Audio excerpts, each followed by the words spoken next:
Hello and welcome back to the second and final video of my Cirith Ungol display board journey, where we're recreating the iconic Orc and Uruk-hai stronghold from Return of the King.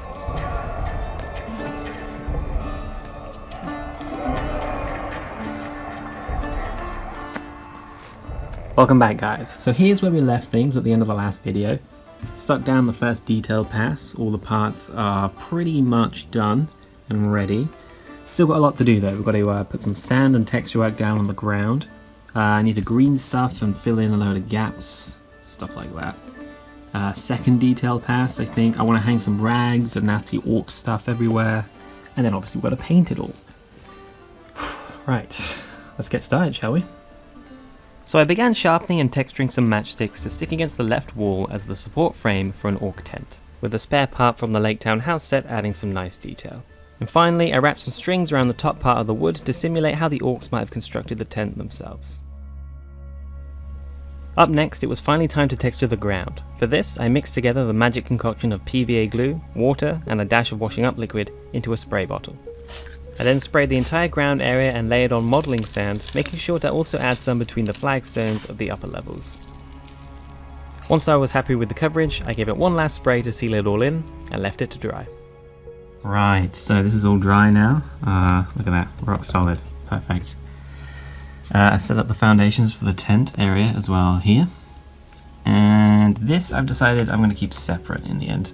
Just because A, it's going to be easier to paint that way, and B, nice bit of terrain for gaming. But I have set up these little rocks up here strategically, so it can just slot right in like that. Which is nice. So yeah, I think the next step is probably painting. And by painting, I mean texture painting. As the name would suggest, this product is a thickened mix of paint and grit, which is perfect for filling in those spots the sand may have missed, or for covering up obvious join lines in the plastic kit. I also layered on some patches along the back foam wall just to give it an extra bit of rock texture. After this, it was finally time for proper painting. Mixing together a large batch of grey acrylic paint, I began the tedious process of painting the entire board. Obviously this takes far longer than spray paint, but considering rattle cans tend to melt away foam, I avoided this and opted for the old school method. With this finished, the next step was dry brushing the board with a slightly lighter shade of grey. This brings out all the nice textures and details within both the plastic kit and the foam work that we've carved.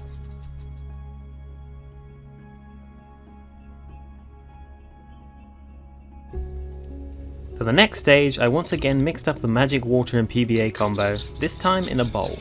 Dipping strips of toilet paper into the mix and draping it over various parts of the board, including the tent frame, is perfect for creating nasty orc tarps and ragged cloth work. Right, so here we are after the first painting stage and having layered on a load of these orc rags everywhere. Just waiting for them to dry. As you can see, they just add a really nice, nasty, run-down look to the place. It also helps to cover up some of these seams and joins between foam layers and some of the plastic kit bits. Just nice to layer them over rock edges as well. Really make sure that those folds are kind of accentuated so that when you paint them up they'll look all nice and dynamic and you can highlight them properly. And then of course we have the nice little orcish tent coming along there. So yeah, next up, once this is dry, we'll proceed with some washes. For this, I used a mixture of sepias, greens and blacks, diluting them down and letting them seep into all the recesses of the piece. Adding some nice vertical streaks down the cliff face and also gunking up that all-important Morgul drain. Once this had all dried, I went back over everything again with another dry brush coat and began to pick out the numerous metal detailing parts with some Iron Warriors paint. After this was my favourite stage, diluting down some Mournfang brown to add that all-important rust layer, dripping it down the walls and just giving the piece a lovely orcish vibe. To properly accentuate this effect, take the time to edge highlight every metal part with a very light silver. Sounds time consuming, but trust me, it's worth it. I apply the same effect by highlighting the cracked stonework with a light grey to once again make those textures and details carved earlier really come through, as it would be a big shame if all that hard texture carving was lost in the wash stage. With the stone and metalwork done, it was finally time to pick out the wood with a simple dried bark base and a series of dry brushes with lighter shades of brown to beige. And with that, the main bodywork of the paint stage was complete. Several extra details like flags and rags were simply painted with various blacks and browns, but otherwise, nothing too crazy left to do. I tried my hand at some object source lighting around the campfire area and some water effects to simulate tasty orc soup.